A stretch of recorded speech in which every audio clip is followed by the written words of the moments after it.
Started this show is that 99-year-old Case tractor. It's a steam tractor built in 1915, 50 horse. It had forward and reverse gears.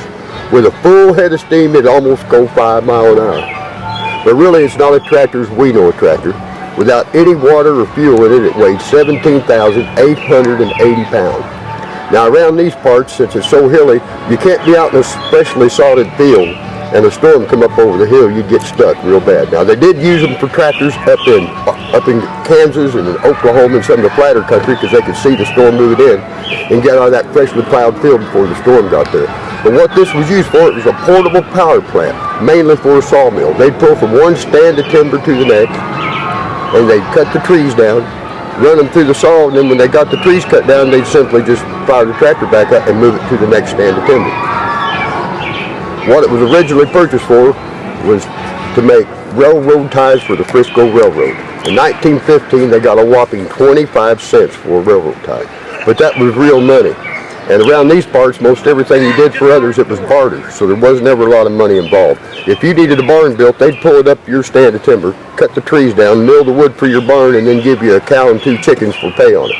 But they made real money making railroad ties. Now it would either fire wood or coal, but this machine probably never seen 1 nickel's worth of coal because you had to buy coal. What they would do is they'd take the tailings off of what they were cutting and throw it right back in the firebox. Well, in 1915, this tractor was purchased brand new for $2,450. Now, that may not seem like much money to us, but that was a whole lot of money to them folks. That was equivalent in these parts to about a 300 to 350 acre farm, depending on how prime piece of property you bought. And in retrospect, if you think about it, this was state-of-the-art for 1915.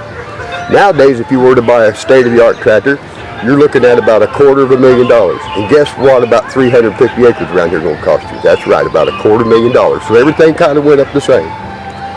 What we're using on here is a Belgian shingle saw. That's a 36-inch horizontal buzz saw, for no better way of putting it. And what it does is we cut cordwood made out of aromatic cedar, and that shingle itself is up to a 99-year shingle.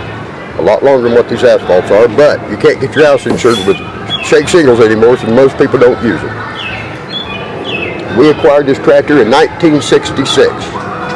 It was sitting down by West Plains. It wasn't being used anymore. And Pete Hershen, one of the founders of Silver Dollar City, went down there to talk to the old boy about purchasing it. Now, the reason anybody comes to Silver Dollar City, you can't tell the kids this, it's not for the roller coasters, folks. What this whole place is about is that big hole in the ground we call Marvel Cave. And while people were waiting to go in the cave tour, they built the blacksmith shop and the general store, brought this shingle saw in, see, and that would give folks something to look at and do until they had their turn for a tour in the cave. Well, at that point in time in 1966, all we had in the Tilly was $750. So Pete Hershen went down to West Plains to see if he could talk Mr. Pringle out of this tractor. It was worth far more, but he thought maybe he could work a deal with him. Well, sure enough, fortunately, Mr. Pringle had come to Silver Dollar City and went through that cave. And he said, Pete, I love what you boys are doing up there, keeping the heritage of the Ozarks alive. I'll make a deal with you. I'll sell you this tractor for $750 on one condition.